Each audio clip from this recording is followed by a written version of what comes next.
it's very important to be aware of your mind. One thing, no? Aware of your mind, what your mind is.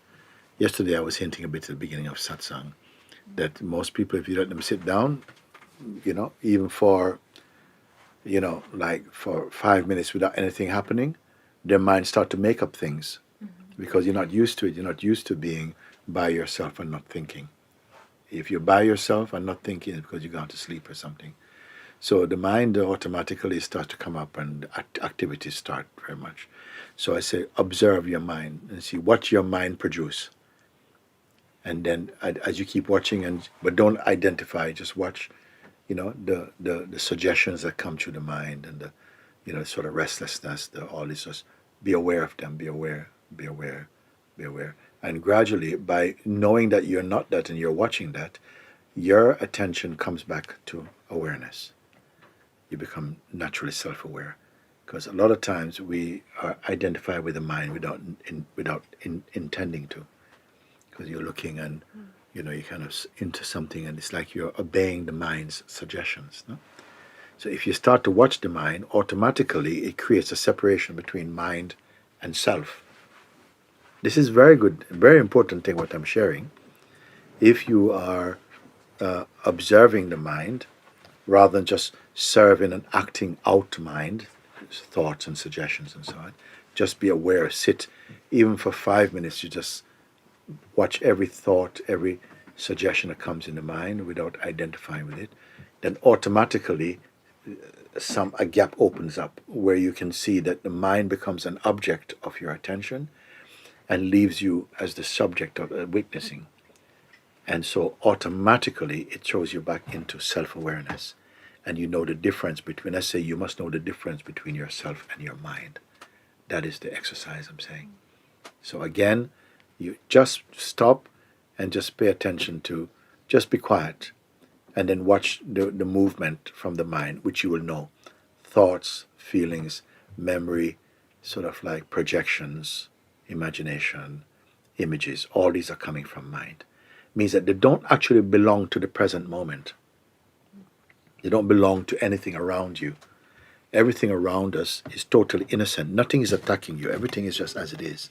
But in the mind starts to create these kind of relationships and intention and what to do list and so on like that. So when you're conscious of that activity by just witnessing it but not identifying with it like this, then somehow immediately this thing like this, just like this, it just opens up and you can see that that's mind activity. And you become naturally self-aware that you are not that activity, you are the weakness of it. So again, when I say we must discover the difference between yourself and the mind, that's what happens. You start. The more we do that, the more somehow we can be self-aware, which is not just mind aware. You're aware of the mind. You can work with mind. When you're self-aware, you come into shapelessness. You're shapeless awareness. No? And inside that, there's a shape of the mind and activities. When you're shapeless, you can deal with shapes. Okay, you can work with them because the background is the shapeless. That's simple exercise. I was trying to get that across yesterday. Just observe your mind. See? Again, for most people, if they sit down for 3-5 minutes and they're not told what to do, okay? If they're told what to do, if you say, we're going to sit for 5 minutes, the mind says, okay, we're going to sit for 5 minutes. And then, okay, it can just about handle it. But if you let people sit and they don't know, you don't tell them what to do, then they start to play with their mind, or they play, like this, yeah, well, over there, something there. In fact, you're in a state of waiting. You're waiting for something to happen. And we're almost always in some gear. I say, let's put a mental gear. You're up to something. You're on some program. And so we never quite learn to rest or to acknowledge the natural resting place and the peace of the self. Like we're unaware of our natural peace. Your being should not be governed by your mind. But in the state of the functioning consciousness, you should be in the background awareness. So you can watch everything. You don't reject it cynically. You're aware of it. But when you're self-aware, then your actions become cosmic manifestation, meaning that the actions that it was made to perform. And that's why everything becomes easy, because you don't have to plan that. It's just the life is already supporting the activity, which is a cosmic manifest functioning. The other functioning I call mind activity, which a lot of time we're living in mind activity, mind generated activity. It means that the activity which has no real fruit. It's like a fruit tree that bears no fruit, except the fruit of just disharmony and suffering. So that thing, the mind generated activity, which is where the ego lives, that activity we're in the world is very highly engaged with. Procrastinating, fantasizing, wishful thinking, memory, subjective, interpretations and stuff like this. And that makes the house busy. So when it comes time for conscious resting, it's like we don't know what to do. There's so much resistance is in the system. It feels like, you say just to close your eyes and people start to feel restless. I said, don't try and stop the restlessness. Let the restlessness come and begin to observe it with detachment. Don't try and shut it down or find some kind of distraction for it. Let the restlessness come. Feel it in the body. That's the beginning of your healing and the beginning of your self-awareness. Feel the restlessness and say, okay, let that happen. Don't try and stop it. Just be in the place of just the awareness. So, yeah, but I can't do it. And say, but even the voice that says I can't do it is also something observable. It's not the awareness.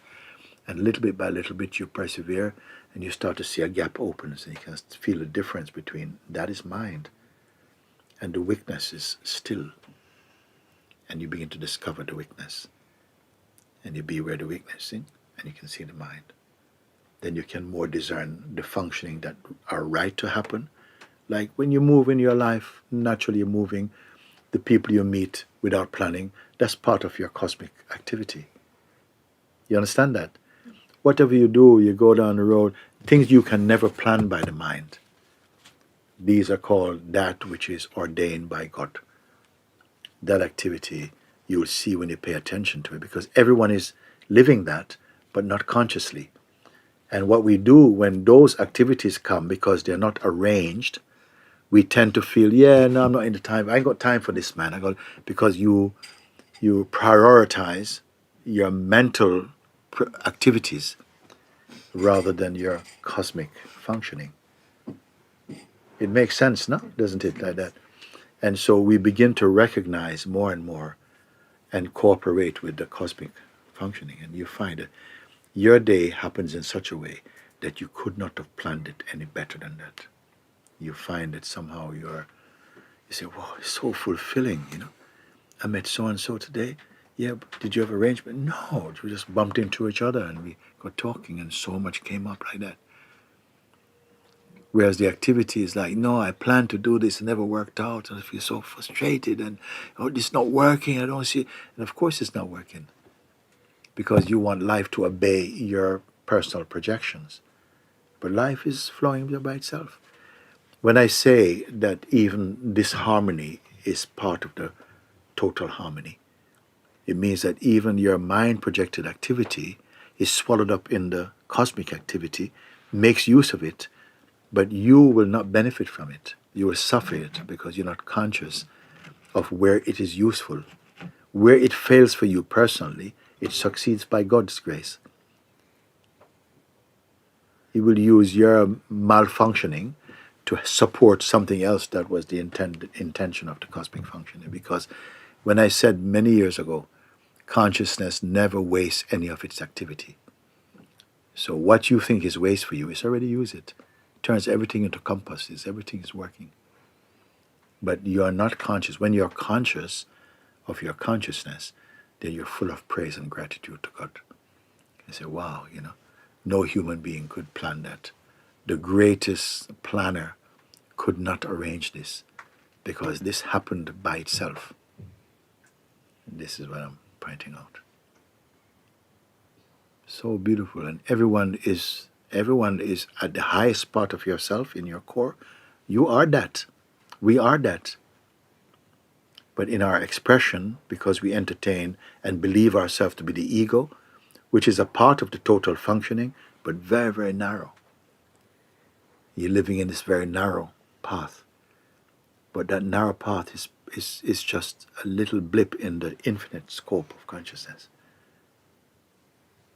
So if people could just understand that and just somehow register that internally, it's already the fruit of that is amazing. When I say this is a fruit that never becomes oversweet, and every day becomes your best day, something fresh. If it's not like that, we're living too much in the mind like that.